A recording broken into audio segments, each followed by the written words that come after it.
इन हाथों से रिश्वत मत लो, इन हाथों से जीव की हत्या ना करो, इन हाथों से कुकर्म मत करो, इस हाथों से गलत काम मत करो। कि वेद यही तो कह रहा है कि यदि गलत हो गया तो उसका भोगने के लिए बार बार जन्म लेना पड़ेगा, बार बार मरना पड़ेगा। धृतराष्ट्र कर्म का भोग भोगने के लिए ही तो पैदा हुआ। ये तो महाभारत में स्वयं भगवान ने कहा था, तूने हंस के 100 बच्चों की हत्या कर डाली, मार डाला, वही हंस के बच्चे तेरे बेटा बन करके आ गए तुझसे बदला लेने के लिए। तो ये पूरा का पूरा जो चल रहा है, कर्म हमारा अच्छा कुल के पाप को धोता है। हमारे कर्म विशुद्ध हो, हमारे कर्म पवित्र हो। देखिए, आदमी फोकट की मुक्ति चाहता है। मुझे पितामह भीष्म की एक बात बड़ी अच्छी लगी। जब शांतनु ने कहा, बेटा तूने क्या किया, तूने ब्रह्मचारी रहने का प्रण कर लिया, तुझे पता है जिसको बेटा नहीं होता उसे मुक्ति नहीं मिलती। ये शांतनु ने कहा था। जिसको पुत्र नहीं होता तो उसको मुक्ति नहीं मिलती। तो पितामह भीष्म ने उसके ऊपर क्या जवाब दिया? पितामह भीष्म कहते हैं, पिताजी जो मुक्ति बेटों से होती है, संतान से होती है, तो पिता महाराज ऐसी सस्ती मुक्ति मुझे नहीं चाहिए। बिल्कुल परमात्मा उस मुक्ति को अपने पास रखे, मुझे जरूरत नहीं है। जो मुक्ति औलाद से होगी, जो मुक्ति बच्चों से होगी, बेटों से होगी, ऐसी मुक्ति मुझे नहीं चाहिए। आपका बेटा हूं, गंगा का लाल हूं, तो अपनी मुक्ति के कपाट मैं अपने पवित्र कर्मों से खोलूंगा। और वही पितामह भीष्म के प्राण छोड़ने से पहले केशव खड़े हैं सामने, गंगा माई खड़ी है वहां पर, सगरे देवता चल करके वहां आए हैं। ये परिणाम कर्मों के। तो फोकट का कहीं नहीं कुछ भी चाहना है। अपने कर्मों को पवित्र कीजिए, पावन कीजिए। 2 पैसे आपके पास हैं, 2 रोटी आपके पास, उसमें से एक और बचाइए, भूखों को, जरूरतमंद लोगों को दीजिए। आपके पास वस्त्र ज्यादा है, अब खरीदना बंद कर दो कुछ साल के लिए। ट्रंक भरे पड़े हैं, आपके पास इतना सामान है और पाम रखने को कहीं जगह नहीं है, तो थोड़ा क्रय करना बंद कर दो। और आपके पास जो कुछ है, जरूरतमंद लोग हैं, उसमें उसका सदुपयोग कर लीजिए। यही तो करने वाले कर्म है, यही तो वो पवित्र कर्म है। वृद्धों की सेवा कर रहे हैं, आंसू पहुंच रहे हैं, दीन दुखियारे गरीब जीव जंतु जिनका कोई नहीं है, उनके असली पिता बनकर आप जी रहे हैं। साम वेद इस बात के लिए संकेत करता है। वेद में ज्यादातर ऐसी कथा है। आज मैंने कथा को आरंभ किया था, भद्रम करड़े ही सुनयाम देवा। एक साधक कहता है, तुम जो दो सो दो, बस इतनी मुझे कृपा कर दो, मेरे कानों में कोई बुराई करे तो समय खूंटा ठोक दो, मुझे सुनाई ना पड़े, मैं इन कानों से अच्छी अच्छी बातें सुनूं, ये कृपा करो। ये वेद की भाषा है। वेद कहता है बुद्धि शर्मार की तरफ प्रेरित हो। वेद कहता है कि हमारे चक्षु, हमारी आंखें कुछ गलत ना देखें। सच तो यह है कि वेद ही तो हमें परिपक्व कर्म करना सिखाता है। हमें क्या करना है, हमें क्या नहीं करना है, इस बात की जो जानकारी दे दे, ठीक से बता दे, उसी का नाम वेद है। भगवान की पवित्र वाणी ही वेद के रूप में प्रकट हुई है। और यह हमारा बड़ा भाग्य है, ऐसी कथाओं को हमें सुनने का सौभाग्य प्राप्त हो रहा है। निंदस्तस्त सामर्थ्यम ततो दुख तरम नुक्यम। कहा गया है, समाज में ऐसे जीवन जीना। एक यहां पर एग्जाम्पल दिया है, न दुरकता इस पर है। 4 फांसों को हाथ में रखने वाला जुआरी भयभीत होता है जुआ खेलते समय। कितने अच्छे अच्छे एग्जाम्पल दिए। जब उसके हाथ में फांसे होते हैं, जब वो जुआ खेलता है तो भयभीत होता है, उसे डर लगता है। उसे डर लगता है मेरी मां ना आ जाए अचानक, उसे डर लगता है मेरी पत्नी ना आ जाए अचानक। जुआरी को भय लगता है। आज भी यदि कोई जुआ खेलता है तो उसको भी भय लगता है कि पुलिस वाले आके छापा ना डाल दें। तो यहाँ बड़ी अद्भुत बात कही गई है। कहा गया है कि जुआरी जुआ खेलता है, सब उसकी निंदा करते हैं, प्रभु भयभीत होता है। जिस प्रकार से जुआरी अपनी निंदा से भयभीत है, जुआरी अपने घर के लोगों से भयभीत है, जुआरी पुलिस के कर्मचारियों से भयभीत है, उसी प्रकार से आप इतने सजग रहिए। जितना ज्वारी भयभीत है उतना भी गलत काम से आपको भी भय लगना चाहिए। ये वेद का है। आप कर रहे हैं बड़ी बात नहीं है, आप क्या कर रहे हैं, कब कर रहे हैं, कैसे कर रहे हैं, क्यों कर रहे हैं, किसके लिए कर रहे हैं, ये बात समझ में आ जाए तभी तो पता लगेगा कर्म कैसा है। तो एक साधक इस ग्रंथ में भगवान को प्रार्थना पूर्वक कहता है, भगवान आपसे तो हमारी बस यह प्रार्थना है, निंदस्त सामर्थ्यम ततो दुख तरम नु किम, बस यह कृपा कर दो मेरी निंदा ना हो, मेरी आलोचना ना हो, मुझसे ऐसा कुछ गलत ना हो, यह आपसे हमारी प्रार्थना है। कहा गया कि इसके लिए 4 चीजों पर ध्यान दीजिए, अच्छा कर्म हो जाएगा। नंबर 1 ब्रह्मचर्य, नंबर 2 पवित्र काम करने की शैली, नंबर 3 पवित्र आहार और नंबर 4 है मधुर वचन। ये 4 चीजें बताइए। मधुर मीठा, ऐसा जरूरी नहीं आप शहद का कटोरा पिए तभी आप मीठा बोल सकें। बिना राग द्वेष, बिना छल कपट के बोलिए, आवाज भी आपकी मंत्र बन जाएगी। अंदर से निकला हुआ शब्द एक मंत्र का रूप धारण कर लेगी। तो इसमें क्या क्या बातें कही गई हैं? ब्रह्मचर्य, पवित्र कर्म, आहार पवित्र और मृदुल भाषा, यही हमें देवत्व को प्राप्त कर देंगी। ये चीजें ना भक्तम क्षीयते कर्म कल्प कोट सतैरपि, कर्म यदि गलत हो गया तो बहुत बड़ी दिक्कत हो जाएगी। इतनी दिक्कत हो जाएगी कि 100 जन्मों तक हम उन कर्मों को धो नहीं पाएंगे। ये संदेश इस ग्रंथ का बड़ा अद्भुत संदेश है। कहा गया है विद्वान सजगर समझदार लोगों को चाहिए, सक्तमेव तितु ना पुनंतो यत्र धीरा मनसा वाचकृत अत्रा सखाय सकन जानते भद्रे सा लक्ष्मी नेता दिवाचे। विद्वान मनुष्य चलनी से छाने गए, सत्तू की तरह मन से विचार करके ही वाणी का प्रयोग करना चाहिए। सतुआ को चलनी में छाना जाता, आटे को चलनी में छाना जाता। आजकल तो पॉलीथिन वाला दूसरा आता है, नहीं तो आपको पता होगा पहले चकिया घर में चलती थी तो चलनी होती थी आटे को छानने के लिए। तो ये वेद वाक्य क्या कहता है? जैसे समझदार लोग सतुआ को आटे को छान करके प्रयोग में लेते हैं, जहां भी आप रहते हैं छानने का मतलब उनको समझिए। आप लोगों के पास रह रहे हैं बड़ी बात नहीं है, आप कैसे लोगों के पास रह रहे हैं बहुत बड़ी बात है। कहा गया है कि जिनके पास बैठने से मन को शांति मिलती है, जिनको पास बैठने से बुद्धि धूल धूसरित नहीं होती, जिन लोगों के पास बैठने से हमारी इंद्रियां गलत काम नहीं करती, ऐसे लोगों को जिंदगी में कभी छोड़ना मत। वही तुम्हारे परम मित्र हैं, वही तुम्हारे परम हितैषी हैं।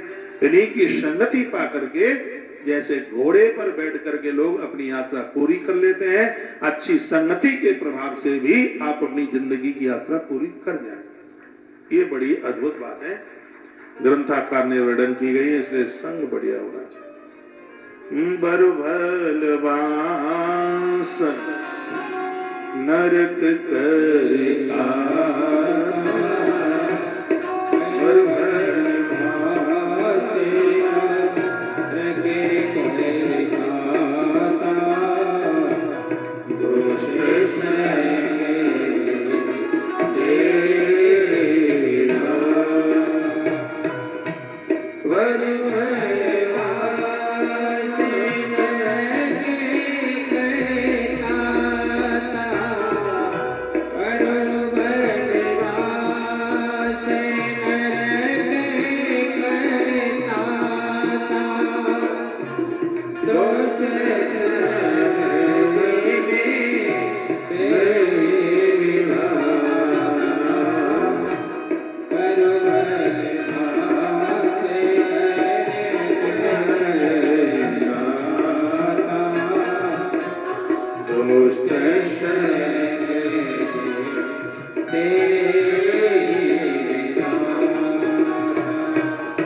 तो साधक ने कहा भगवान हमारे ऊपर ऐसी कृपा कर दीजिए जैसे आप एक जगह से सगरे राक्षसों को समाप्त कर देते हैं, मैं भी एक ही जगह खड़े होकर अपने संपूर्ण दुर्गुणों को समाप्त कर दूं, ये कृपा कर दो। ये योग्यता दे दो, ये मांगा भगवान से। पत्थर नहीं मांगे भगवान से, सोने चांदी नहीं मांगी, इमारतें नहीं मांगी, खजाना नहीं मांगा, और यह कहा कि आप कृपा कर दें, जैसे आप दुश्मनों को मार देते हैं उसी प्रकार से मैं भी दुर्गुणों को समाप्त कर दूं। जैसे आप सज्जनों की रक्षा करते हैं वैसे ही मैं अपने सतगुण की रक्षा कर पाऊं, ये मांगा है। सतगुण की रक्षा कीजिए, अपने सत्य को निष्ठित मत होने दे। जो अच्छे आचरण है उनकी रक्षा करने की आवश्यकता है। आपका अच्छा आचरण है, आप गलत नहीं देखते, गलत नहीं बोलते, गलत नहीं खाते, ये सद्गुण हैं, इनकी रक्षा करो। मनुष्य के अंदर 3 गुण आज ही मैंने बोला, नंबर 1 सील, नंबर 2 दया, नंबर 3 संतोष। आज ही मैंने बात कही है। तो तीनों की रक्षा करने की आवश्यकता है। अपने सील की रक्षा करो, अपनी सहजता सरलता आपसे दूर न जाए, अपनी दयालुता की रक्षा कीजिए। जो आपके अंदर दया का भाव उमड़ रहा है ये बना रहे लंबे समय तक, और आपके अंदर जो संतोष की भावना है इसको अपने आप से दूर मत जाने दीजिए। एक साधक ने भगवान से हाथ जोड़ करके यही तो मांगा, भगवान जैसे आप सज्जनों की रक्षा करते हैं मैं भी उसी प्रकार से सद्गुणों की रक्षा कर पाऊं। जैसे आप राक्षसों को समाप्त कर देते हो, मैं आपसे यही मांगता हूं, मुझे इतना विवेक दे दो, इतना ज्ञान, इतनी बुद्धि दे दो, मैं भी अपने दुर्गुणों के राक्षसों को समाप्त कर पाऊं। अब ये कथा सुनने के बाद भी आप काम को ना मार पाए, धिक्कार है। क्रोध को न मार पाए, लोभ को न मार पाए, वैमनस्यता, राग, द्वेष, ईर्षा, तो ये शाम वेद कहता है कि उस दिन आप परम साधक बन जाएंगे जिस दिन एक ही जगह खड़े होकर के इन दुर्गुणों का नाश कर दो। फिर तुम्हारे अंदर संगीत के 7 स्वर प्रकट हो जाएंगे। अरे संगीत के 7 स्वर, अरे बड़ा आनंद आ जाएगा भैया। ये साम वेद तो हमें अद्भुत मानव बना देगा, दिव्य बना देगा। संगीत का पहला स्वर है उसको षडज कहते हैं, संगीत का दूसरा स्वर है उसको ऋषभ कहते हैं, संगीत का तीसरा स्वर है उसको गांधार कहते हैं, संगीत का चौथा स्वर है उसको मध्यम कहते हैं, 5वां स्वर है उसको पंचम कहते हैं, 6वां स्वर है उसको धैवत बोलते हैं, 7वां स्वर है उसको निषाद बोलते हैं। ये सामवेद में 7 का उल्लेख है और एक का व्याख्यान किया गया, और इसको संचय में शॉर्ट में षडज में से सा निकाला, ऋषभ में से रा निकाला, गंधार में से गा, मध्यम से मां, पंचम से पा, दैवत से धा और निषाद से नी। तो संगीत वाले जानकार लोगों को पता है सा, रे, गा, म, पा, धा, नी। ये संगीत के 7 स्वर कब प्रकट हो जाएंगे? ये उसी समय प्रकट हो जाएंगे जिस समय भगवान के सन्मुख होकर के। अब आप अच्छा गा लेते हैं, चलो ठीक है, अच्छी बात है, लेकिन संगीत का मतलब तो कोई सूरदास से सीख ले। संगीत का वास्तव का अर्थ तो कोई देवर्षि नारद से सीख ले। अच्छा गा लें, थोड़ा मटक के गा लें संगीत, अरे ऐसा गीत जो हमें चरित्र से, हमारे संस्कारों से हमें बहुत सुंदर बना दे, सामवेद उस संगीत की चर्चा करता है। वो संगीत जो महादेव के डमरू से निकलता है, वो संगीत जो नारद की वीणा से निकलता है, वो संगीत जो कन्हैया की बांसुरी से निकलता है, सामवेद में उस संगीत की चर्चा की गई है। ये सिर्फ दुनिया को रिझाने वाला संगीत नहीं है, अपने आप की संपूर्ण धारणा को ईश्वर के साथ जोड़ने वाला ये संगीत है। सामवेद में ऐसे 7 स्वरों का वर्णन किया, जहां नाभि से स्वर उठता हुआ और कैसे भगवान के चरणों में वो समर्पित होता है। एक एक शब्द को ब्रह्म माना गया, अक्षर ब्रह्म है ये। तो ऐसी जो अद्भुत बातें कही गई हैं, और जब ये संगीत के जब 7 स्वर उठते हैं तो लोगों के अंदर 14 चीजें पैदा हो जाती, और वो 14 चीजें उसे महान बना देती। मैं गिनती करा देता हूं, आप गिन लीजिए, आप लिख लीजिए क्या क्या है। नंबर 1 उसे अमृत तत्व प्राप्त होता है। वेद को पढ़ लीजिए, 14 चीजें आ जाएंगी। पढ़ना ही नहीं है, उसके ऊपर समझ करके चलिए, उसे स्वीकार कीजिए। जीवन अमृत तत्व, अमृत का मतलब है कि अमृत के आगे फिर विष अपना प्रभाव नहीं दिखाता। शंकर जी के पास अमृत है, इसलिए विष क्या करेगा उनका? अमृत जो कभी मरने नहीं देता। अब वेद में जीवन जीना है, हाड़ मांस का लो थोड़ा जल जाएगा, लेकिन आदमी का जो प्रभुत्व है वो कभी समाप्त नहीं होगा। समर्थ गुरु रामदास, स्वामी विवेकानंद जी महाराज, परमहंस, छत्रपति शिवाजी, महाराणा प्रताप, ये लोग मरने के बाद भी जिंदे हैं। काम ही वो ऐसे अद्भुत करके गए। तो वेद पढ़ने वाले, वेद समझने वाले, वेद पर चलने वाले लोगों के पास ये चीजें स्वतः चल के आ जाती हैं, जिनका निवेदन मैं आपको कर रहा हूं। अमृत। दूसरा है मनदा। मनदा कहते हैं विचार, ऐसे अद्भुत विचार हो। मैंने एक दिन बोला है, दुनिया के किसी भी व्यक्ति के पास कोई ऐसा विचार नहीं है जिसकी चर्चा वेदों में न की गई। पूरी दुनिया का ब्रह्मांड का सर्वोच्च कोई ग्रंथ है, उसका नाम वेद है। ईश्वर की जानकारी करा दे और अपने आप को पहचान बा दे, उसी को तो वेद कहते हैं। इसको पढ़ करके लोग भटक थोड़ी ही सकते हैं। वो एक ऐसा जीवन जी सकते हैं, आकाश मिट जा सकता है, धरती फट सकती है, लेकिन उन लोगों का नाम निशान खत्म नहीं हो सकता जो वेद का स्वाध्याय करेगा, उसके ऊपर चलेगा। वेद की ऐसी गुणवत्ता है, उसका ऐसा ज्ञान है। तो पहला है अमृत, दूसरा है मनदा यानी विचार, तीसरा है पुष्प, सौंदर्य। सौंदर्य, आदमी संयम के साथ जिएगा तो सौंदर्य तो आ ही जाता है। बताते हैं कि सबरी माता का रंग रूप तो काला कलूटा ही था, लेकिन जिस समय वो फूलों का चयन करती थी, जिस समय वो भगवत आराधना पूजा करती थी, संत जनों की सेवा करती थी, सबरी इतनी सुंदर लगती थी कि देवता आकाश मार्ग में अपना विमान रोक कर सबरी माता का दर्शन करते थे। साधक के जीवन में उसके पवित्र आचरण के द्वारा सौंदर्य खिलने लगता है। बिटिया 17-18 साल की हो जाए, बिना लीपा पोती किए हुए भी वो इतनी सुंदर लगती है उस समय। तो वो समय होता है उसका, वो सौंदर्य छलकता है। उसी प्रकार से साधक के जीवन में जब संयम रूपी साधना चल करके आती है, जो 14 चीजें प्रकट होती हैं, उसमें एक ये भी है, सौंदर्य। और अगली चीज है जिसका नाम है पुष्टि।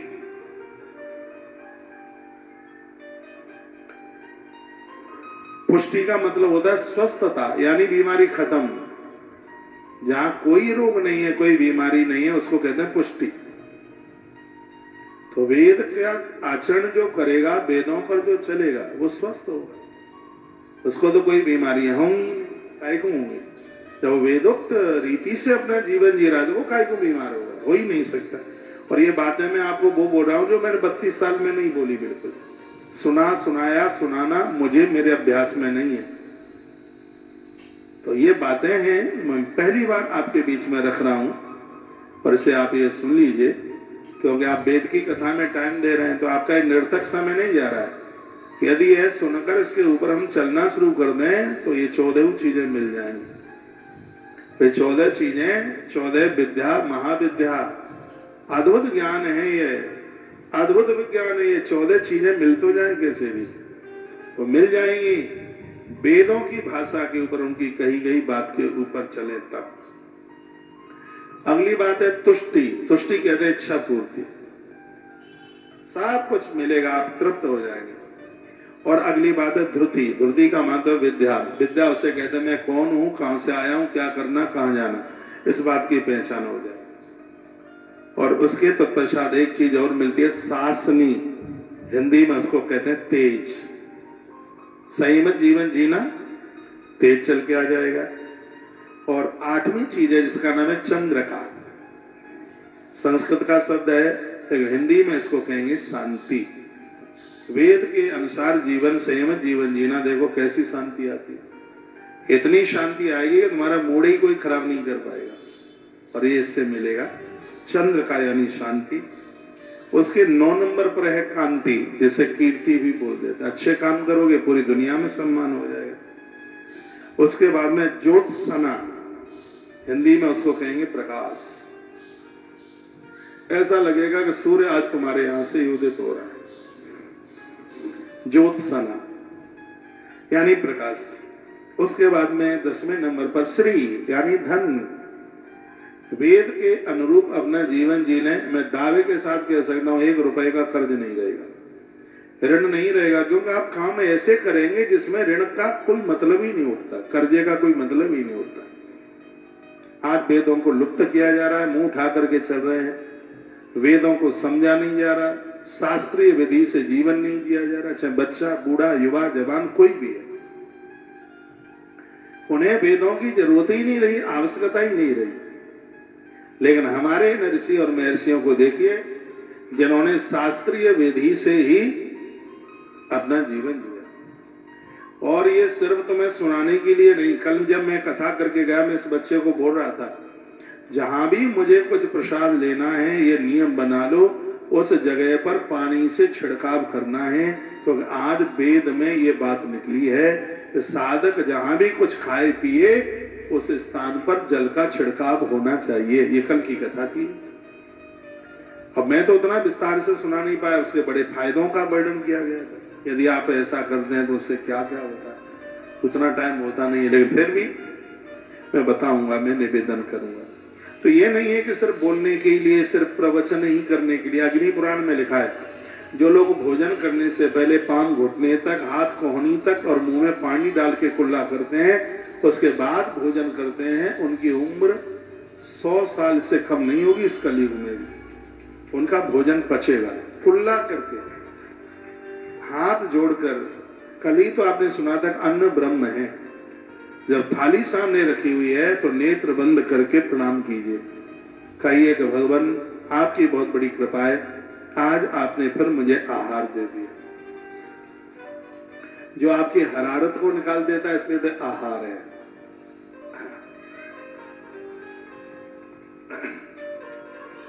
आपको बहुत सुंदर बना देता है, भूख मिटा देता है। कल हमने अन्न के बारे में बहुत बोला है। जिसको लेने से आप मजबूत रहते हैं, जिसको लेने से एक बार के लिए तो एकदम भूख मिटती है, कितने रिलैक्स होते हैं आप। तो जो आपको एकदम बिल्कुल आपको उत्साह से भर देता है, जिस समय आप भोजन करते हैं, लेकिन उसकी लिमिट भी बताई गई है। नहीं तो ज्यादा खा लोगे तो डकारें भरोगे, बीमार होगे, पेट फूलेगा, दिक्कत होगी, लुटिया लेके बैठे रहोगे खेत में नहीं तो बाथरूम में बैठे रहोगे। ऐसा भी होता है। कल ही बोला था कि 2 चीजों में कभी भोजन ना करें, एक क्रोध में और एक लालच में। क्रोध में भी भोजन नहीं और लालच में भी नहीं। कल ही निवेदन किया। बच्चे को बैठाइए। अगली बात कही गई अंगदा, यानी स्थायित्व। जहां पर भी आप खड़े हो जाएं, आपको कोई हटा ना सके।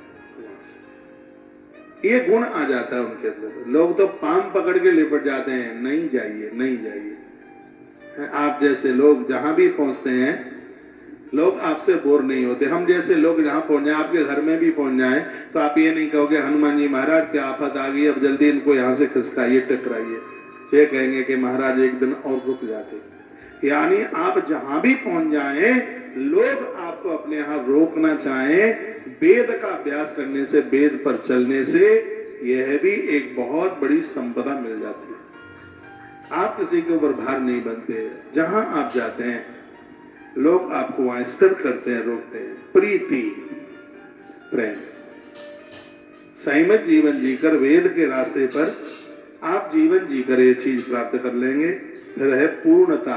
पूर्णता का मतलब है कर्मशीलता, यानी काम करना, नित्य काम करना। और अगली बात 14 नंबर पर बताइए, उसका नाम पूर्णामृत। पूर्णामृत का मतलब तृप्ति, अब कुछ नहीं चाहिए, ये चीजें मिलती हैं। वेद की गाथा अद्भुत भंडार भर देती है। तो शाम वेद की ऋचाएं आप सुन रहे हैं, जिनको सुन करके बहुत आनंद की अनुभूति हो रही है, बहुत अच्छा लग रहा है। तो ऐसे ऐसे दिव्य ग्रंथ को हम और आप वंदन करते हैं। महात्मा जैमिनी को करोड़ों बार प्रणाम करते हैं, भगवान व्यास के, उन शिष्यों को हम प्रणाम करते हैं जो चारों वेदों के चार आचार्य बने। चारों वेदों के चार आचार्य कौन कौन बने, जिन्होंने इसका कितना बड़ा विस्तार किया।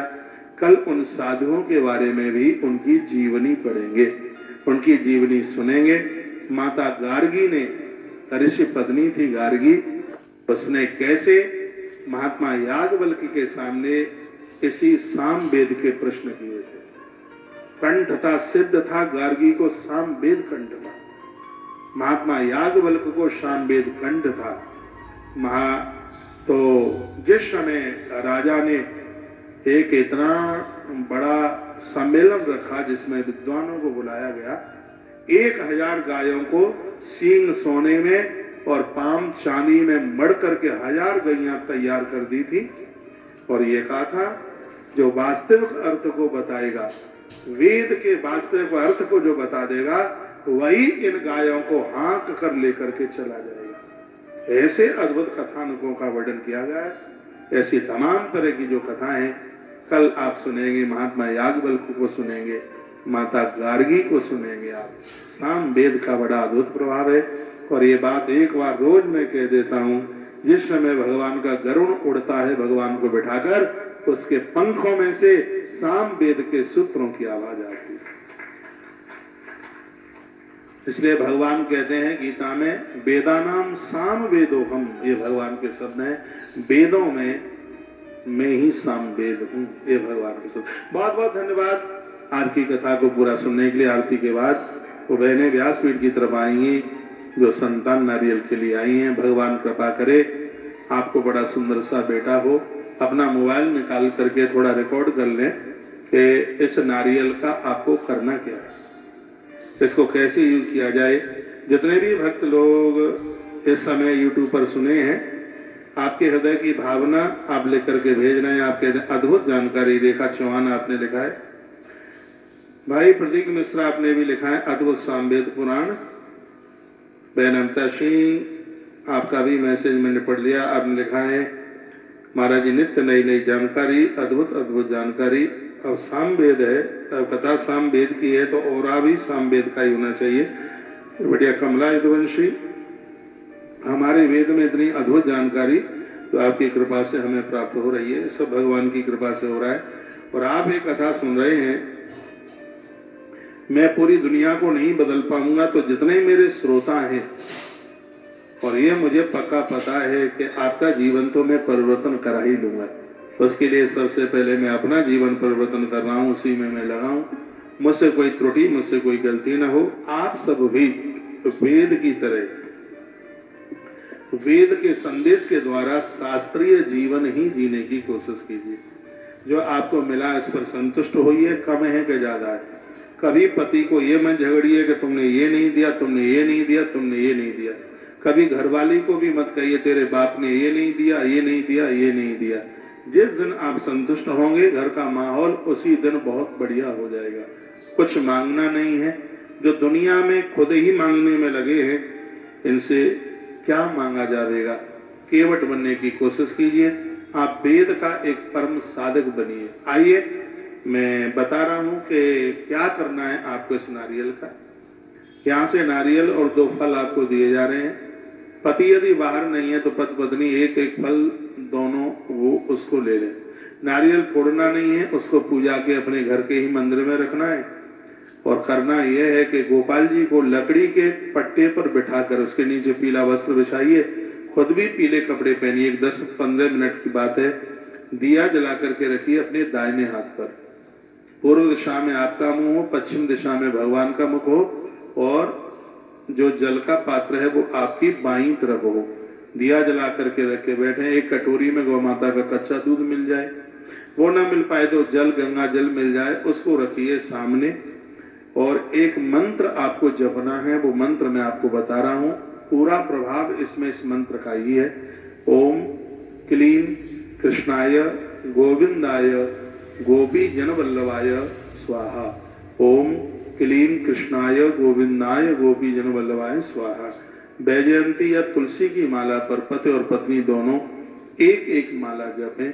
उसके बाद में उस दूध को या जल को जो भी उपलब्ध है उसको आधा आधा पी लीजिए। कहीं आप बाहर जाते हैं तो नारियल आपको संग संग लेके नहीं जाना, नारियल को घर में वहीं उसी मंदिर में रखा रहने दीजिए।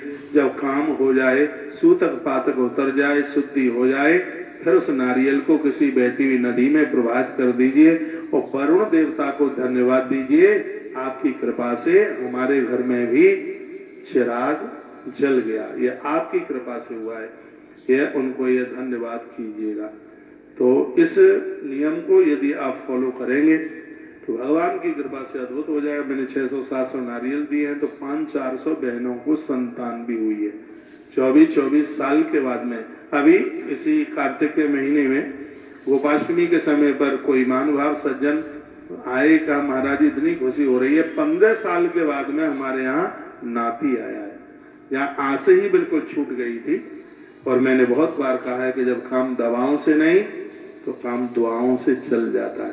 आप श्रद्धा से, आस्था से उस फल को लेकर के आप जाते हैं, उसके नियम को आप पूरा करते हैं, आप जप करते हैं, तो बिल्कुल भगवान अवश्य में सुनेगा। बहुत बहुत धन्यवाद। जो भी लोग आज गो अक्षयवती मेंबर बने हैं, आगे जिनको ब्रज 84 कोष यात्रा में आना है, तो मैं कहूँगा 30,000 रुपया सहयोग 2 लोगों के लिए। 8-7 दिन की यात्रा है, 24 घंटा गाड़ी संग रहेगी, कमरा डीलक्स मिलेगा, सब व्यवस्थाएं उसी में ही है, भोजन पानी सब कुछ। अद्भुत यात्रा होती है, पूरा 7 दिन गाड़ियां आपके संग ही रहेंगी। लेकिन जो लोग अक्षयवती सेवा के मेंबर बने हैं उनसे सहयोग राशि सब 27,500 रुपया ली जा रही है। अपना कार्ड वहां दिखा दीजिए, इस कार्ड की बहुत बड़ी वैल्यू है। अभी अगली एकादशी 11-12 दिसंबर को है, जिनको भी उसमें अपना रजिस्ट्रेशन कराना है तो उसमें भी अपना नाम लिखा दें, उसकी सहयोग राशि आश्रम के नंबरों पर आप पूछ लें, ये भी नाम बहुत जल्दी हो जाएंगे, तो उसमें भी आप अपना नामांकन करा दें। जो भी भक्त आए हैं, किसी भी प्रकार का सहयोग कर रहे हैं, नीचे कार्यालय है, वहां जमा करके अपनी रसीद जरूर ले लीजिए। और मुझे टेलीविजन पर सुनने वाले जितने भी भक्त लोग हैं, मुझे आप टीवी पर सुन पा रहे हैं, उनको मैं कहूँगा आप वृंदावन आ सकते हैं। तो 22 तारीख तक अभी मैं कल और परसों 2 दिन इधर ही हूँ, 23, 24, 25 दिल्ली में, 26, 27 में वृंदावन में हूँ और 28 तारीख को मेरा निकलना झांसी की तरफ होगा। उसके तपस्या जो आगे के कार्यक्रम है वह भी आपके बीच में रख दिए जाएंगे। एक बार बोलिए बांके बिहारी लाल की जय। जिन लोगों ने जो जो अनाउंस कराई है अभी तक उनकी सहयोग राशियां जमा नहीं हुई है, तो अपनी सहयोग राशि भी वो जमा कर दीजिए। और दिल्ली के लोग तैयार हो जाइए, हम आपके बीच में आ रहे हैं। सब लोग कथा में आइए और खूब बढ़ चढ़ करके गौ माता का आप सहयोग कीजिए। जितने भी मुझे जन सुन पा रहे हैं, आज 2 गाय आई है, बड़ी अच्छी देसी गाय आई है, और वो तो मुझे पूछना पड़ेगा कहाँ से आई है। तो आप भी गायों को सड़क पर मन छोड़िए, आपसे 1 रुपया नहीं लगेगा, बस ट्रांसपोर्ट का खर्चा करते हुए अपनी देशी गाय, मैं तो कहूँगा नंदी भी है, तो उसको सड़कों पर मन छोड़िए। गौतीर्थ तुलसी तपोवन गौशाला आपका इंतजार कर रही है, अपनी गायों को यहाँ गौशाला भेजिए। दूध आपने पिया है, सेवा हम करते रहेंगे, कोई बात नहीं है। हर प्रकार से जल्लादों के हाथों से गौवंश को बचाना है, गौ माता को हर प्रकार से उसकी रक्षा करनी है, उसको बचाना है। तो उन गायों को आप सीधा वृंदावन गौतीर्थ तुलसी तपोवन गौशाला भेजिए। हमें और आपको मिलकर गौवंश के लिए, गौ माता के लिए एक अद्भुत काम करना है, क्योंकि सनातन धर्म के आधार में एक ताकत गाय भी है। मूल में ही विष्णु देवानाम यत्र धर्म सनातन, जिसमें क्या तस्य च ब्रह्म गो विप्रहा तपो यज्ञ स दक्षिणा, उसमें गौ माता भी है। एक दिन मैंने बोला है इसी सामवेद से, इसमें वर्णन था गर्भिणी नारी प्रत्येक दिन गौ माता के सामने से निकल जाती है तो उसकी कोख से बलवान पुत्र पैदा होता है। इसी वेद में एक दिन मैंने ये चर्चा की है। तो गाय को पशु नहीं मानिए, गाय तो भगवान की कृपा ही धरती पर उतर करके आई है, इसलिए उसको बचाना, उसका संरक्षण करना हमारा और आपका ये परम धर्म है। बहुत बहुत धन्यवाद है आप सभी के लिए। आज आपने फिर पूरी कथा सुनी है, सामवेद की कथा, आप सबको आनंद करे। प्रभु चरणों में प्रार्थना है, तो वहीं खड़े होकर के अपनी अपनी जगह से आप आरती कीजिए भगवान की। आप में कोई ऐसे हैं जो सामवेद की कथा के सामूहिक जजमान बने, छोटी सी सेव राशि रखी गई है 3100 रुपया। अभी भी इसमें आप रजिस्ट्रेशन करा सकते हैं, इसलिए कहूँ कि ये संकल्प परसों 22 तारीख को होगा। इसमें यज्ञ की पूर्णावती, हवन, कथाएं सब आपकी झोली में होगी। तो नीचे कार्यालय में 3100 रुपये का सहयोग लिखाते हुए और इस पुण्य के भागीदार बनिए।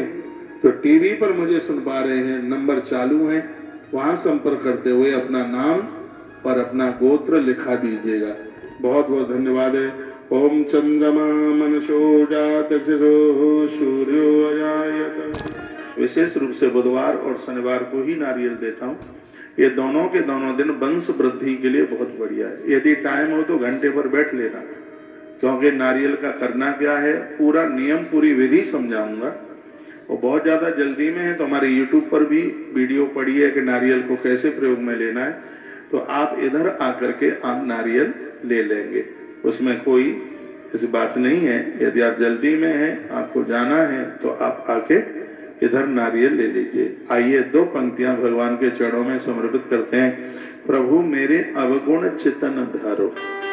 भगवान हमसे तो गलतियां होती हैं, लेकिन आप तो बहुत बड़े कृपालु हैं, आप तो बहुत बड़े दयालु हैं। किसी ने लिखा महाराज जी आपने हमारा नाम अनाउंस नहीं किया।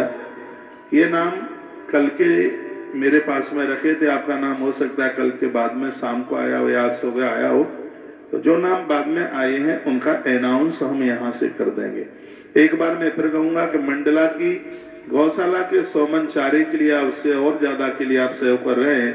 पवित्र व्यासपीठ से मेरे ही मुंह से उन नामों का उच्चारण होगा। आप अवश्य में जरूर सहयोगी बनिए।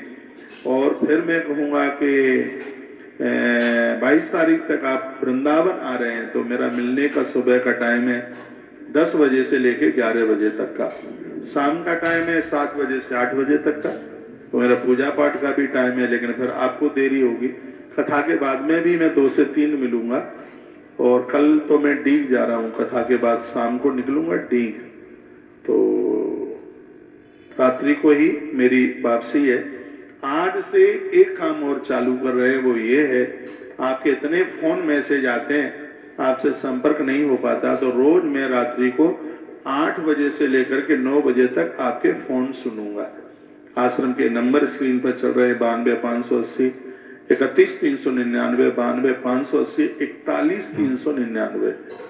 तो इन नंबरों पर आप फोन करेंगे, मैं आपके फोन सुनूंगा। फालतू व्यर्थ के बिना काम के फोन करना मत। यदि कोई समाधान के लिए, जरूरत के लिए आप फोन कर रहे हैं, तो आपकी एक एक कॉल सुनी जाएगी। 1 घंटे में जितने भी मैं फोन सुन सकता हूं, ज्यादा विस्तार से बात मत कीजिए। 100 शब्दों की बात है, उसको 10 शब्दों में पूरा कीजिए, क्योंकि उस समय लाइन में बहुत लोग खड़े रहते हैं। तो सबको भी एक टाइम सा, सबको भी एक मौका सा मिल ही जाएगा। अब के बाद बहुत लंबे टाइम के बाद में, आज से फिर हम 8 बजे से 9 बजे तक अपनों से अपनी वार्ता, तो अपनों से अपनी वार्ता, रात्रि को 8 से 9 आपकी कॉल आएगी, आपके फोन को उठाया जाएगा और उस फोन को सुना भी जाएगा। आपका कोई ऐसा प्रश्न किया जाएगा, तो यदि हमें उसकी नॉलेज होगी तो उसका समाधान भी किया जाएगा। आज तारीख हो गई है 20 नवंबर, दिन है आज बुधवार है। क्या है? बुधवार है।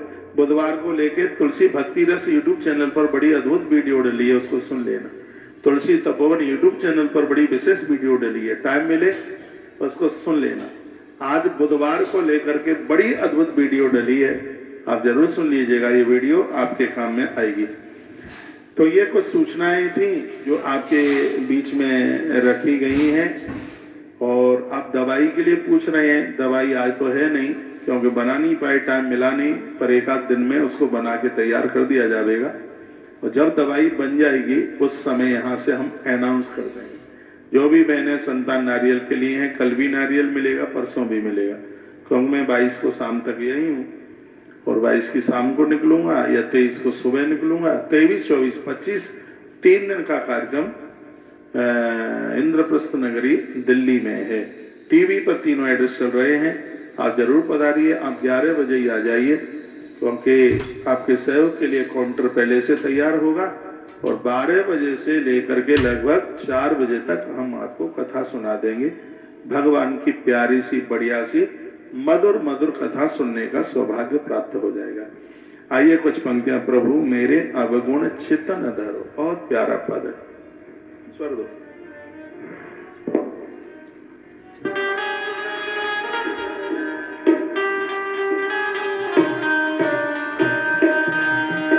प्रभु मेरे अवगुण चित्तन धरो, प्रभु मेरे अवगुण चित्तन धरो।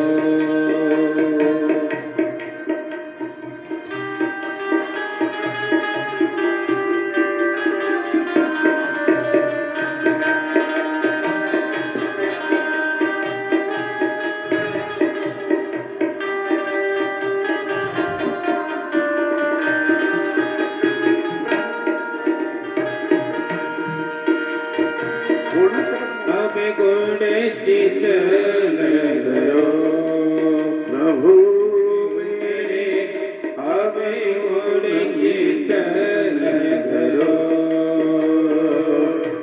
समदर्शी हो नाम तुम्हारो, समदर्शी प्रभु नाम तुम्हारो। चाहे तुम्हारे करो, चाहो तो पारे करो। प्रभु मोरे अवगुण चित्तन धरो।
एक नदिया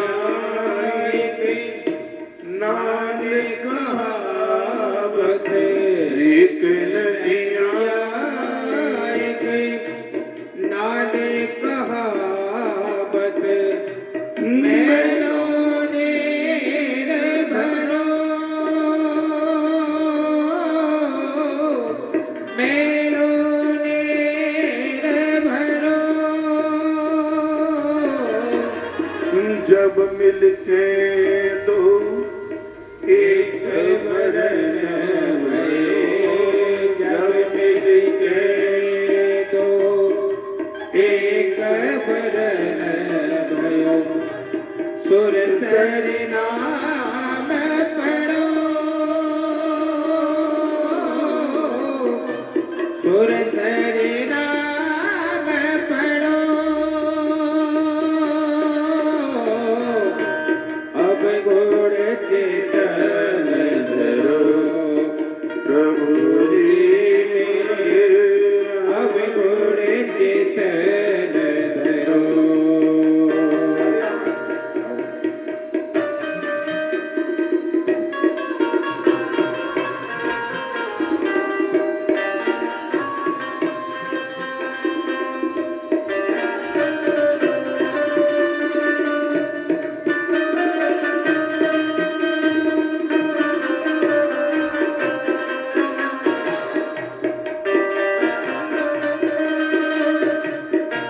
श्री राधे।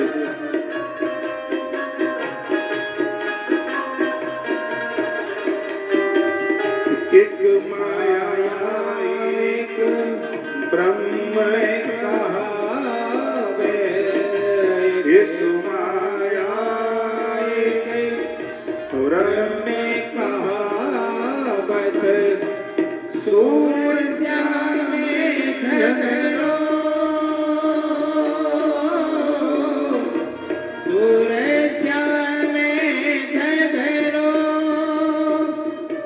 अब की बार मोही पारे उबारो, अब की बार मोहे पारे उतारो, नहीं पड़ना धरो,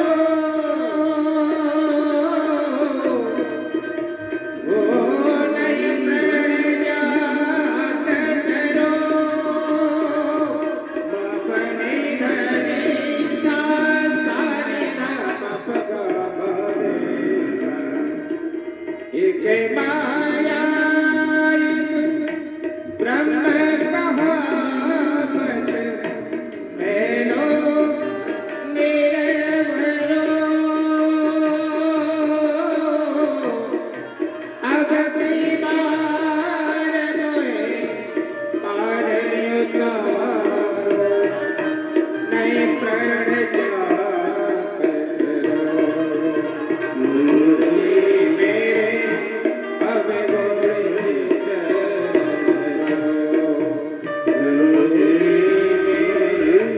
अब गुण समय मेरे श्री प्रभु नाम तुम्हारो, समदर श्री प्रभु नाम तुम्हारो, चाहो तो पार करो, प्रभु जी मेरे अब गुण चेतन गौरी बांके बिहारी लाल की, श्री हनुमान जी महाराज की। जय हो। जितने भी भक्त लोग हमें सत्संग टीवी पर सुन रहे हैं, जैसे 1 बजे तत्काल आप तुलसी तपोवन यूट्यूब चैनल पर जुड़कर आज की पूरी कथा को सुनिए, बहुत आनंद हो जाएगा। आइए सामवेद के अगले सूत्र की बात करते हैं। ब्राह्मणा इंद्र राजसा पिबा सोम अमृतम गुंगरनु, तवेद गुम सख्य मस्त्रतम। यानी इसका अर्थ है, एक साधक भगवान को कहता है, हे प्रभु, जैसे आप अमृत पी करके तृप्त हो गए, उसी प्रकार से मैं भी संसार में रहकर जो मुझे मिला है उसके ऊपर मैं तृप्त हो जाऊं, मुझे किसी भी चीज की भूख न रहे। और याद रखना, भगवान उसी के हृदय में बैठते हैं जो संतुष्ट हो गए, जो तृप्त हो गए। यही कथा आप सुन रहे हैं। और यह है सामवेद संहिता के इंद्रिय पर्व का 7 नंबर का वाक्य है, बहुत अद्भुत है, जिसमें साधक कहता है, ब्राह्मणा इंद्र राजसा पिबा सोम अमृतम गुमरन। अमृत पी करके जैसे देवता तृप्त हो गए, उन्हें किसी भी चीज की कोई जरूरत नहीं रही। तवेदम गुम सख्यम स्मृतम, मैं भी मुझे जो भी मिला है उसको पा करके मैं अपने आप में तृप्त हो जाऊं। और यही साधना का मुख्य फल है कि जो हमें मिला है उसके ऊपर हम तृप्त हों। मुझे केवट की कथा बहुत अद्भुत लगती है, इसलिए क्योंकि रामायण के पात्रों में केवट तृप्त दिखाई देता है। भगवान उसे देते हैं, वो कहता है कि अब कछुनाथ न चाहिए, अब कुछ नहीं। और जीवन की सबसे बड़ी साधना है कि इस धरती से अब आपको कुछ नहीं चाहिए, कुछ नहीं चाहिए, कुछ नहीं चाहिए, बस हो गया, अब नहीं, कुछ नहीं चाहिए। और बहुत हो गया, आपने बहुत दे दिया, बहुत खुशियां दे दी। नहीं तो व्यक्ति इतना तृप्त रहता है। भागवत जी में कंस की 2 पत्नियों की कथा आती है जो जरासंध की बेटी है। एक का नाम है, कंस की 2 पत्नियां हैं, एक का नाम है अस्ति और एक का नाम है प्राप्ति। आप भागवत सुनते हैं तो आपको पता होगा। अस्ति का मतलब है ऐसी बुद्धि जो कहती है इतना तो है, और प्राप्ति का मतलब है ऐसी बुद्धि जो सोचती है अभी और चाहिए। पश्यन्तो मां काश्चित् दुर्भाग् भवेत्। ओम शांति शांति शांति। बोलिए शंकर भगवान की जय हो। बोलिए भक्तवत्सल भगवान की जय हो। जय जय श्री राधे श्याम। विश्व जागरण मानव सेवा संघ चैरिटेबल ट्रस्ट इस पावन ट्रस्ट के तत्वाधान में आप सभी जन भगवान श्री कृष्ण की वचन में पावन भूमि, ऐसी पावन भूमि जो प्रलय में भी शाश्वत रहती है, और इसी पावन भूमि पर आप सभी जन परिक्रमा मार्ग स्थित तुलसी वन आश्रम से पूज्य महाराज जी की पावन वाणी से श्री सामवेद की पावन कथा को श्रवण कर रहे समस्त भगवत प्रेमी श्रद्धालु भक्तजनों, मैं आप सभी जनों का हार्दिक अभिनंदन करता हूँ, स्वागत करता हूँ। सबको मेरे राम राम, जय श्री कृष्णा, हर हर महादेव। अच्छा लग रहा है आप सभी जन इस पावन परिसर में पधारे हुए, इस पावन प्रांगण से आप सभी जन पूज्य महाराज जी की पावन वाणी को ग्रहण कर रहे हैं। ऐसी पावन वाणी जिस वाणी से हमेशा विशुद्ध ज्ञान की प्राप्ति होती है, जिस वाणी के माध्यम से पूज्य महाराज जी ने आज इस पावन से जगत में जो भक्तजनों को जो ज्ञान प्रदान किया है, ऐसे पूज्य महाराज जी के मुखारविंद से आप पावन सामवेद की कथा श्रवण कर रहे हैं। ऐसी गौ माताओं के निमित्त जिनका संपूर्ण जीवन हर श्वास श्वास जिनको समर्पित है, ऐसी त्वम माता सर्वदेवा नाम, जो समस्त देवताओं की जो माता है, और ऐसी जिसमें सर्व यज्ञ फल प्रतिष्ठिता, जिसमें यज्ञ का संपूर्ण फल जिसमें प्रतिष्ठित है, और ऐसी गौ माता, और इन गौ माताओं के निमित्त पूज्य महाराज जी के द्वारा यह पावन सी कथा श्रवण आप कर पा रहे हैं। पूज्य महाराज जी आप सबको निरंतर आप सबको गौ माताओं से जोड़ने का जो कार्य कर रहे हैं, अद्भुत है। आप सभी जन पूज्य महाराज जी की पावन वाणी का आप सभी आनंद लीजिए। साथ ही साथ टेलीविजन के माध्यम से जो गौवंशों का आप दर्शन कर रहे हैं, इन गौवंशों से आप सभी जुड़िए, इन गौवंशों के निमित्त आप सब जन सहयोगी बनिए। आप पूज्य महाराज जी के द्वारा जो सुंदर सी सेवा चलाई है, जिसका नाम है अक्षय व्रती सेवा, इस पावन सेवा से आप जुड़ करके पुण्य कमाएं। अक्षय व्रती सेवा में आप मात्र 21,000 रुपए का सहयोग करके, चाहे वो एक बार में, 2 बार में, 3 बार में करें, आपकी अपनी जैसी व्यवस्था है, आप अपनी व्यवस्था के अनुकूल आप सहयोग करें, और इस पावन तुलसी तपोवन गौशाला जैसे पावन प्रकल्प से जुड़ करके इस पावन सी सेवा में आप सदस्य बने।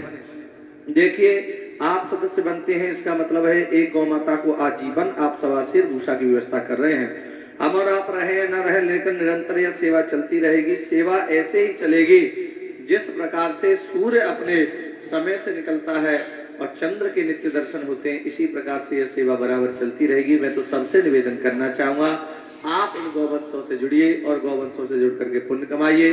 आज तुलसी तपोवन गौशाला का विस्तार बृहद हो रहा है, और यह विस्तार जब तक रुकने वाला नहीं तब तक 1 लाख गौवंश तपोवन गौशाला में नहीं हो जाता। आज हजारों हजारों कारीगर और मिस्त्री लगे हुए हैं जिनके द्वारा इतनी सुंदर सी सेवा चल रही है। मैं तो सबसे निवेदन करना चाहूंगा 1000 गौसदन निर्माण कार्य में आप भी अपना योगदान अवश्य देवें। एक गौ माता को छत उनके बच्चे के सहित मिले। सहयोग सेवा राशि 15,000 रुपया है।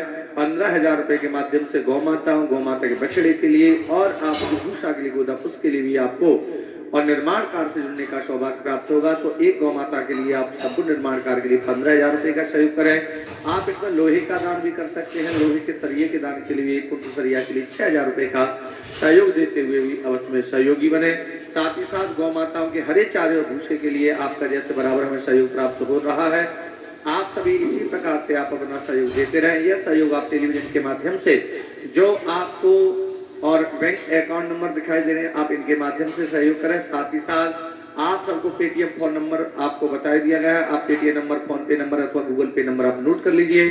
पेटीएम नंबर है 7017340848 7017340848। यह संस्था का पेटीएम नंबर है। फोन पे नंबर भी नोट कर लें। फोन पे नंबर है 9997591670। यह संस्था का फोन पे नंबर है। तो आप पेटीएम अथवा फोन पे के माध्यम से अवश्य में सहयोगी बने। कितनी सुंदर से तुलसी तपोवन गौशाला का भव्य नव्य दिव्य आप दर्शन कर पा रहे हैं, जहां पर गौ माताओं की हरित भूमि भी, जहां पर गौ माताओं का चारण होगा और निर्माण कार्य भी आप देख पा रहे हैं। तो आप सभी जन इन गौवंशों से जुड़िए। जिन्होंने गौवंशों के लिए हरे चारे के लिए सहयोग किया है, मैं उनके पवित्र नामों का उद्घोष कर रहा हूँ। सबसे पहले तो उनको साधुवाद धन्यवाद देता हूं और ऐसे ही गौ माता की कृपा बरसती रहे, उनके घर में धन धान से वो परिपूर्ण रहे। ऐसे श्री राम प्रकाश शुक्ला जी पटना से आपका सहयोग, शारदा देवी भोपाल से सहयोग, प्रियंका शर्मा जी नोएडा से आपका भी सहयोग, अशोक जी दिल्ली से सहयोग, मनीष गुप्ता जी अलवर से, निर्मला देवी जी रोहतक से, जगदीश चंद जी आप भी रोहतक से हैं, आपके द्वारा भी 4125 रुपए का सहयोग, नीतीश जी तोतला जी आप भी और भार्गवली से आपके द्वारा विषय, उर्मिला बाई जी छत्तीसगढ़ से आपके द्वारा 11,011 रुपए का सहयोग, श्रीमती संगीता सिंह जी आप हरिद्वार से आपका 3100 रुपए का सहयोग, श्रीमती इंदिरा दीक्षित आप लखनऊ उत्तर प्रदेश से हैं, आपके द्वारा भी 7,000 रुपए का सहयोग, नरसिंहदास जी आप गुजरात से आपका भी 3,500 रुपए का सहयोग, गोवर्धन प्रजापति जी गुजरात से आपका भी सहयोग, विपिन कुमार जी आप फरुखाबाद में विराजते हैं और आपने अक्षयवती सेवा की सदस्यता ली है, आपको बहुत बहुत साधुवाद धन्यवाद। आपके द्वारा भी 21,000 रुपए का सहयोग प्राप्त हुआ। इसी पावन श्रृंखला में सुनीता देवी जी आप मुंबई से आपका विषय, राम प्रकाश शुक्ला जी आपके द्वारा भी सहयोग, सुरेश शर्मा जी आप राजस्थान से 5100 रुपए का सहयोग, लल्लू राम जी आप जयपुर से हैं, आपके द्वारा भी सहयोग, चेतराम उपाध्याय जी, विमला देवी जी उपाध्याय आप दिल्ली से आपका भी सहयोग, श्री DR और उज्जवल वैद्य जी आप मध्य प्रदेश से आपका भी सहयोग, दिव्या आशीष सोनी जी आप राजस्थान से आपका भी सहयोग, राहुल कुमार ठाकुर जी आप बिहार से हैं, आपके द्वारा भी 3,000 रुपए का सरिया दान हेतु में सहयोग प्राप्त हो रहा है। जानकी देवी जी बटेली जी आप हरियाणा से आपके द्वारा भी सहयोग, माया रानी शुक्ला जी आप गंगापुर सिटी से हैं, आपके द्वारा भी सरिया दान के लिए सहयोग प्राप्त हो रहा है। जय कुमार जी पांडे जी आपका भी सरिया दान के लिए सहयोग, हरिओम जी मिश्रा आप दिल्ली से हैं, आपके द्वारा भी हमें सवामनी के लिए सहयोग प्राप्त हुआ, प्रमोद गोयल जी हरियाणा से आपके द्वारा भी जल सेवा सहयोग, अनुराधा पटेल जी आप कोलकाता से आपका विषय, जगदीश गौतम जी आप जबलपुर में रहते हैं, आपके द्वारा विषय, पुष्पा जी कोलकाता से आपका भी 3,500 रुपए का सहयोग, राधिका तोमर जी आप भी भोपाल से हैं, आपके द्वारा भी 5100 रुपए का सहयोग प्राप्त, संतोष कुमार जी झा आप आगरा उत्तर प्रदेश से हैं, आपके द्वारा भी सहयोग, श्री हनी कुमार जी और आपके द्वारा भी लखनऊ से हमें सहयोग प्राप्त हो रहा है। इसी पावन श्रृंखला में रूबी देवी जी आप दिल्ली से आपका भी 3,600 रुपए का सहयोग, बॉबी सुरेश जी नोएडा से आपका भी सहयोग, NK राजपूत जी दिल्ली से आपके द्वारा भी सहयोग, पुष्पिता गोयल जी आप हापुड़ से पधारते हैं और आपके द्वारा भी सहयोग, अशोक वर्मा जी दिल्ली से सहयोग, पिंकी वर्मा जी मथुरा से, अमर सिंह जी आप जोधपुर से हैं, सुरेश कुमार जी नेपाल से, कौशल कुमार जी अलीगढ़ से आपके द्वारा भी सहयोग,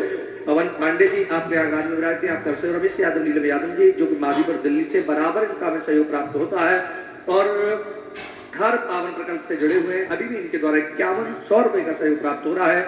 बहुत बहुत साधुवाद धन्यवाद। रमेश यादव जी, जय कुमार जी मलिक हरियाणा से आपके द्वारा भी सहयोग, आदित्य जी कुरुक्षेत्र से आपके द्वारा भी 3,000 रुपए का सहयोग, लता जी माहेश्वरी आप जयपुर में विराजते हैं, आपके द्वारा भी सहयोग, रामप्रकाश पांडे मुंबई से आपका भी सहयोग, मीना देवी जी अजमेर से आपके द्वारा भी अक्षयवृत्ति सेवा 21,000 रुपए का सहयोग प्राप्त हो रहा है। बहुत बहुत साधुवाद धन्यवाद जी। आपने भी अक्षयवृत्ति सेवा की सदस्यता ग्रहण की अथवा आपने समझ लिया आजीवन एक गौ माता के लिए सवा शेर भूसा देने का यह संकल्प लिया है। नीलम गुप्ता जी जम्मू से आपका विषय, देव किशन जी बीकानेर से आपका विषय हो, पवन सोनी जी आप मुंबई से आपके द्वारा विषय, अशोक कुमार जी और आप बड़ोदरा गुजरात में विराजते हैं, आपके द्वारा भी सहयोग प्राप्त हो रहा है। मैं सबसे निवेदन करना चाहूंगा ऐसे ही अपना स्नेह बनाते रहें, ऐसे ही आप श्रद्धा के साथ तुलसी तपोवन गौशाला में समर्थ भाव से आप जन सहयोग करते रहे, चाहे वो हरी चारे का सहयोग या भूषा का सहयोग या सरिया दान का सहयोग हो।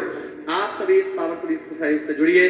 साथ ही साथ निवेदन करना चाहूंगा, तुलसी तपोवन गौशाला का तो आप दिव्य दिव्य दर्शन टेलीविजन के माध्यम से कर ही रहे हैं। साथ ही साथ एक ऐसी और सेवा चल रही है 365 दिन हजारों लोगों का पेट भरने का कार्य कर रही है, वो है मां अन्नपूर्णा की सेवा में। आप सबसे निवेदन करना चाहूंगा, इस मां अन्नपूर्णा की सेवा से भी अवश्य में जुड़िए। इसमें भी आप 3600 रुपए का सहयोग करते हुए आप एक वर्ष के लिए आजीवन 51,000 रुपए का सहयोग करते हुए आप सभी जुड़े अवश्य सहयोगी बने। तो मैं समझ भगवत प्रेमी जनों से निवेदन करना चाहूंगा, आप पूज्य महाराज जी के द्वारा चलाए गए चाहे वह 4711 रुपए के सहयोग के माध्यम से द्वादशी अमावस्या पूर्णिमा का भंडारा हो या जल सेवा और वृक्षारोपण जैसे पावन कार्यों, आप सभी जन सहयोगी बने अवश्य में सहयोग में। मैं समस्त जनों से निवेदन करना चाहूंगा, आप टेलीविजन के माध्यम से कितना सुंदर सा पावन भंडारा देख रहे हैं। पूज्य महाराज श्री जिस समय वृंदावन होते हैं तो ऐसा कोई दिन नहीं होता जिस समय पूज्य महाराज जी अपने हाथों से सभी भक्तों को भोजन प्रसादी न खिलाते हो। वो आप प्रत्यक्ष रूप में टेलीविजन के माध्यम से दिखाई दे रहे हैं। लेकिन ऐसा नहीं है कि पूज्य महाराज जी यहाँ से चले जाए तो और ये भंडारा 365 दिन चलता है। और मैं सबसे निवेदन करना चाह रहा हूँ, आप जब वृंदावन पधारोगे इसी भंडारे से आप आनंद लोगे। तो आप सभी जन इस पावन पुनीत कार्य से जुड़िए। मैं पेटीएम नंबर पुनः बता देता हूँ, एक बार नोट कर लें। पेटीएम नंबर है 7017340848 7017 संस्था का पेटीएम नंबर। फोन पे नंबर भी नोट कर लें। फोन पे नंबर 9997591670, यही गूगल पे नंबर है। तो फोन पे, पेटीएम, गूगल पे के माध्यम से आप अवश्य में सहयोग दें। अवश्य